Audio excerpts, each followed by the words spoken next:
د رسول الله صلی الله علیه وسلم سیرت مختصر سوال جواب شروع دي.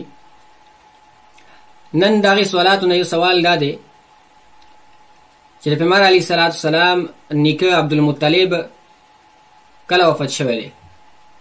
نو کله چې د پیغمبر علیه الصلاۃ والسلام عمر 8 کاله او 2 میاشتې شو، نو د نیکه عبدالمطلب چې دی هغه وفات شو.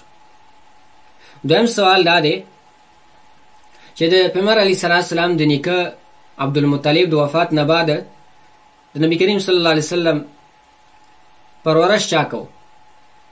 جواب دا دی چې د هغې د وفات نه بعد د نبی کریم صلی الله علیه وسلم پرورش د رسول الله صلی الله علیه وسلم تر ابو طالب کړی دی، د علی رضی الله تعالی عنہ پلار.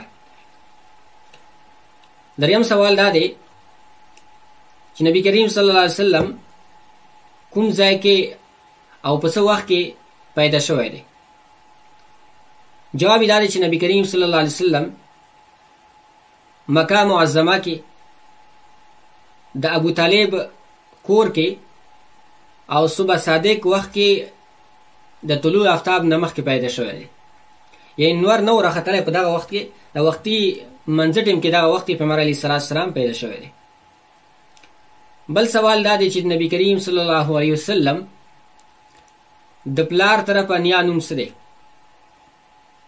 جواب دا دی چې د نبی کریم صلی الله علیه وسلم د پلار طرف چې کومه نیا دی د هغې نوم فاطمه دی، د عمر لور دی او د قریشو مشهوره قبیله بني مخزوم سره تعلق دی او د ده خوند عبدالمطلب دی. او بل سوال دا دی چې نبی کریم صلی الله علیه وسلم د مور طرفه نیا چې کومه نانی د هغې نوم څه دی؟ نو جواب دا دی چې د نبی کریم صلی الله علیه وسلم د مور طرفه انیا نوم برا دی او د پلار نوم عبدالعزا دی. او دا هم د قریشو یو مشهور د قریشو شاخ دی بنو عبدالدار د سره د تعلق دی او د هغې خوند چې دی وهب بن عبد مناف دی.